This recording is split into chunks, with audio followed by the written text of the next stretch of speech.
Hello everyone, welcome back to the video series. This is Suraj Prakash Singh, Assistant Professor, School of Management Sciences, Varanasi. Sorry I could not continue with the video series to a long time. That's why I'm dividing it one. And we were going through a topic of issue management, right? We were going through the issue management topic in which we have already completed the basics and the pre issue activities. Clear है, हम ये सब चीज़ों को complete कर चुके हैं. Clear. अब बात करते हैं एक्चुअल इशू के बारे में, जो उसकी थर्ड स्टेप है. उस इशू के बारे में हम बात करते हैं. एक्चुअल इशू के बारे में बात करते हैं. What is that issue? Clear. अगर हम उस पिक्चर के बारे में सोचना चाहें, देखना चाहें, जो पिक्चर था पुराना, तो हम बताना चाहेंगे कि मिस्टर ए एक ऐसा इंसान था, ठीक है, जो 5000 शेयर्स फ्लोट कर रहा था. ठीक है, एक शेयर का दाम 100 पर शेयर था, जिसके इंस्टॉलमेंट्स थे एप्लीकेशन वाले 30 एंड अलॉटमेंट आपका था 40 और कॉल मनी था 30. ये तो आप कहाँ मेंशन किए थे? प्रोस्पेक्टस में. और लोगों को इनविटेशन भेज दिया गया था. Now invitation has been given to the public. This was the picture we have created in the. हमारी कंपनी रजिस्टर हो चुकी है, वो टेलीकम्युनिकेशंस में डील करती है और वो पिक्चर आउट क्लियर है. अगर हम इस चीज़ को इधर रख के एक साइड में रख दें तो ज़्यादा बेटर है. ठीक है, हमेशा आपको दिखते रहेगा. Now we were talking about the issue. यहाँ पर एक बार के लिए इसको मिटा देते हैं. Now this is issue. अब इसमें हम लोग को एक्टिविटी क्या है, स्टेप्स अगर देखें तो सबसे पहले invitation received by the public. अब थिन पेन, ये वाली नहीं, ये वाली, right. So invitation is being received. Invitation received. जैसे ही इनविटेशन मिलता है, जैसे ही प्रोस्पेक्टस लोगों को मिलता है and the prospective investor is interested to purchase the shares, वो चाहता है कि इस कंपनी में मैं पैसे इन्वेस्ट करूं, then at that point of time what he will do, he will send the application money which is ₹30. ठीक है. इससे पहले मैं आपको बताना चाहूँगा कि जैसे ही इनविटेशन भेजा गया और the prospectus have been sent to the people, we have to see it has been reached or not reached to the actual investor.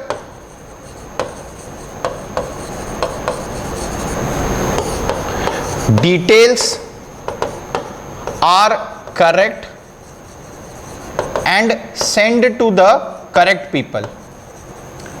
ये 3 चीज तो इंश्योर करना है कि हम जो प्रोस्पेक्टस बनाए हैं वो एक्चुअल उसी पर्सन को मिला है जिसको मिलना चाहिए. We have to see that one. Clear. And we have to make ensure that yes that has been received by that person. इसको भी एक साइड में कर देते हैं. अगर हम इसको छोड़ना चाहें एक बार के लिए, ये पूरे पिक्चर को अगर हम यहाँ से नेक्स्ट छोड़ना चाहें तो इसको हम साइड कर सकते हैं, या फिर हम इसको we have to make ensure that this should be reach to the actual investors.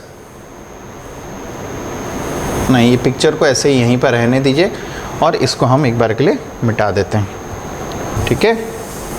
सो मेरे कहने का मतलब you have to make ensure that the prospectus have been reach to that people to whom you are sending. वो मिल गया. उसके बाद सबसे पहला चीज उसने क्या करना है, उसको एप्लीकेशन मनी सेंड करना है. एप्लीकेशन मनी सेंड करना है, उसने एप्लीकेशन मनी सेंड कर दिया. Now the picture come into play. He has send the application money.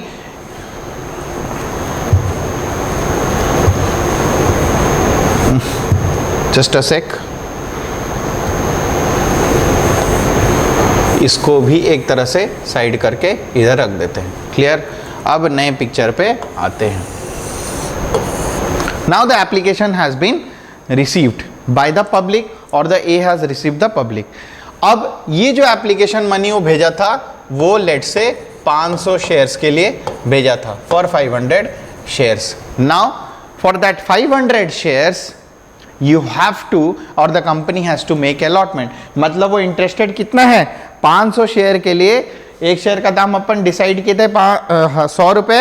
500 में 100 जोड़े तो अपन बन गया कितना. इसमें आप 100 जोड़ेंगे तो ये बन जाएगा 1 2 3 4 50,000 रुपये के लिए वो इन्वेस्ट करने के लिए तैयार था.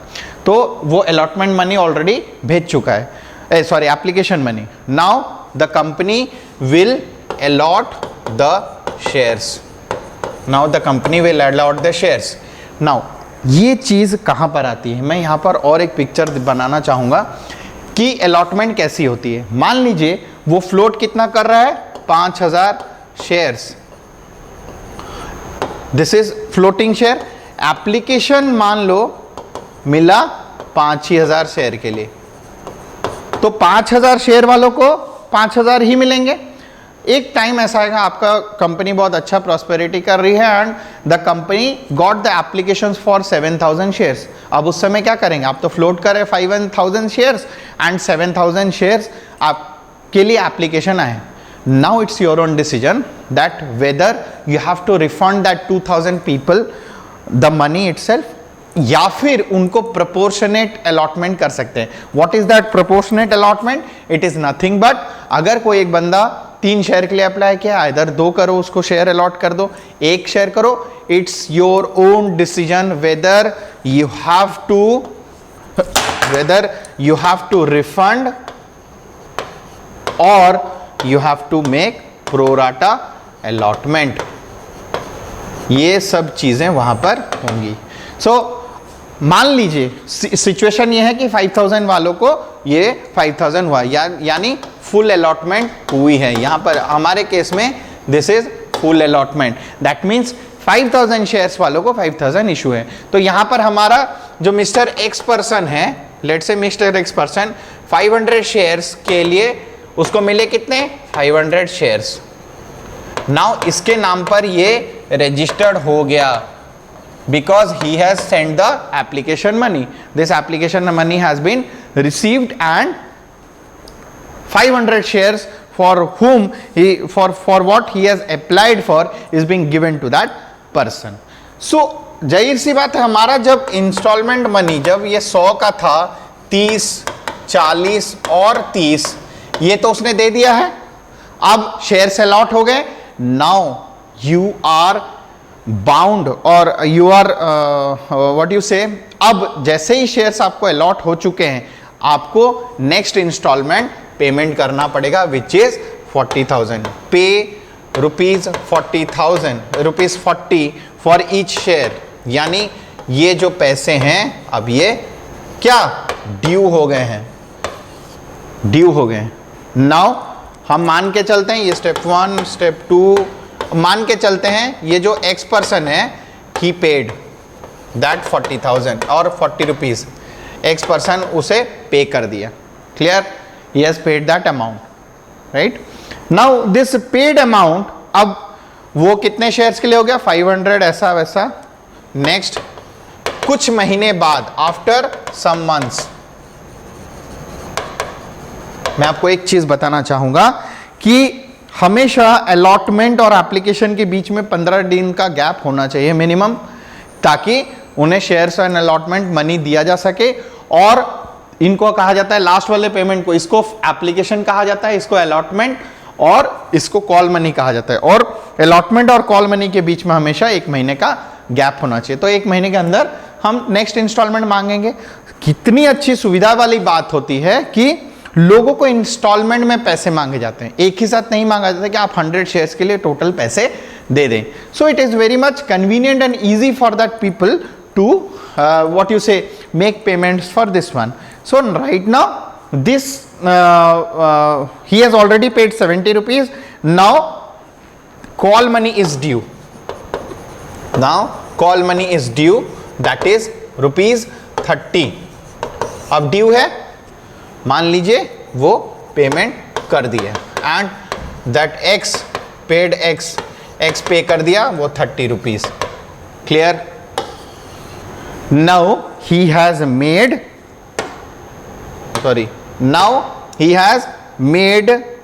the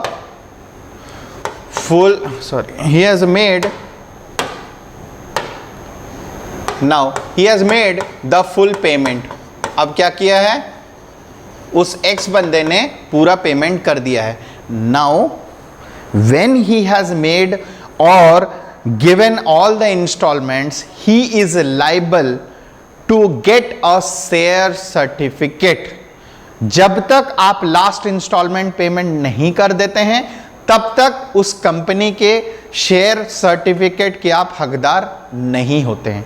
no doubt you will be shareholder for the payment for the payment which you have made, but you will not be eligible for that share certificate till you have made the last payment. Now हमारे case में क्या है, X person ने सब instalment payment किए हैं और वो पेमेंट करने के बाद now he is eligible for a share certificate. कहने का मतलब अब वो एक्चुअली में एक शेयर होल्डर बन गया. कितने शेयर्स के लिए? 500 into 100, यानी उसका पैसा जो हमारे ऑथराइज्ड कैपिटल में कितने हैं, 500 ऑफ द कैपिटल. क्लियर? ये तो पूरा पिक्चर है जो 500 ऑफ द कैपिटल हैं. ठीक है, अब वो शेयर होल्डर बन गया.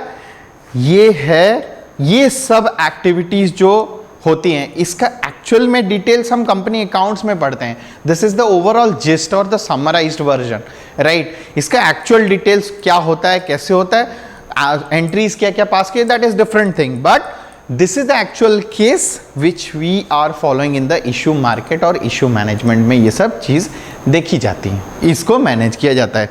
अब वो 5000 ऑफ द कैपिटल एक शेयर होल्डर बन गया. और ये, हाँ, एक चीज मैं आपको ध्यान देना चाहता हूं, यहां पर मैं आपको बताना चाहूंगा कि कभी कभी यहां पर कॉल्स इन एरियर का भी बात होता है और कॉल्स इन एडवांस का बात होता है. मैं आपको पहले ही बोल चुका हूं कि जब तक लास्ट पेमेंट नहीं मिलेगा then till that time you will not be eligible to get that share certificate, right. So calls in arrear क्या होता है, कभी कभी ये इंस्टॉलमेंट पेमेंट करते समय sometimes the share holders makes default. So when a share holders makes default in the payment of allotment, call money और application money, then at that point of time that amount will be a calls in arrear. वो calls in arrear default होने के अगर मान लीजिए नहीं मिलता है then you are not be eligible or you will not be a shareholder for that company. Calls in advance is what? Calls in advance sometimes मेरे पास ज़्यादा पैसे हैं, मैं चाहता हूँ कि इंस्टॉलमेंट ना रुके और मैं नेक्स्ट इंस्टॉलमेंट को एडवांस में भी पेमेंट कर दूंगा, तो वो कॉल्स इन एडवांस हो जाते हैं. And in both the cases if there is a calls in arrear the company will charge interest on that defaulted amount to that shareholder. और calls in advance में the company will pay interest, extra interest to that people who have made advance payment. So ये पूरा ही picture है आपका किसका, हम बता सकते हैं ये पूरा पिक्चर है आपका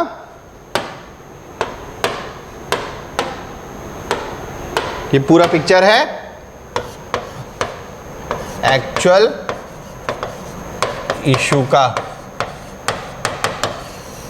ये पूरा पिक्चर है एक्चुअल इशू का. You can have this screenshot with you और एक चीज मैं आपको बताना चाहूंगा, यहां पर जैसे इसको हम मिटा देते हैं, यहां पर हम मिटा देते हैं और यहां पर लिख देते हैं this is full allotment. So हमारे मैनेजमेंट फंक्शन का planning and organisation part has been already covered in the pre issue activities. In the issue activity or the actual issue, what are the activities covered here? It is nothing but directing and coordinating. मैं आपको साथ ही साथ लेके चल रहा हूं because issue management अगर cover up करना है तो साथ ही साथ मैनेजमेंट के फंक्शंस को भी देखना है. So actually the directing and coordinating function is being applied here. Clear everyone? I think it is very much clear to you. हमारे पिक्चर में एक्स बंदा था, एक्स 5000 शेयर्स के लिए सब्सक्राइब किया था और वो 5000 शेयर्स उसको मिले, वो फुल पेमेंट किया. Now he is eligible for the share certificate. अब उसको एक शेयर सर्टिफिकेट मिलना ही मिलना है और वो एक शेयर होल्डर बन गई है. So among the management activities of the issues we have already covered the planning, organizing, directing and coordinating activity. यहाँ पर directing मतलब ये आपको बताता है आपको communicate. Directing includes what? Leadership, communication, motivation. ठीक है, ये सब. So सबसे important उसमें feature क्या है? Communication का. They have already communicated this allotment amount is due, this call money is amount of due, you have been subscribed with this amount of application, you have been given allotted this amount of shares. So these are included in that factor. Coordinating means what? If somebody have got a technical issue in making the payments, if somebody is not receiving the actual information due to some issues, at that point of time this coordinating activity यानी activities को coordinate करना और उन दोनों के बीच में समन्वय बना के this activity has been done. So till now in this issue management we have already covered two important components which is pre-issue activities and issue or actual issue. अब next video में हम बात करेंगे कि पिक्चर क्या है और picture के एक्चुअल फीडर. अभी तक अपने क्या देखा था? प्री इशू में हमने क्लाइमैक्स देखा था, correct. In actual issue we have watch the movie. अब बात आती है, अब बात आएगी कि मूवी कैसी थी और कैसा है. जो सिनेमा हॉल्स के बाहर निकल के आप देखते हैं और इशू पूछा जाता है what amount of star you should give और व्हाट अमाउंट द पिक्चर कैसी रही, ये पिक्चर को जानने के लिए हम नेक्स्ट वीडियो पर चलेंगे. Thanks for watching this video. Have a clip of this one. Thanks a lot for watching. Stay tuned for the next video. Bye bye.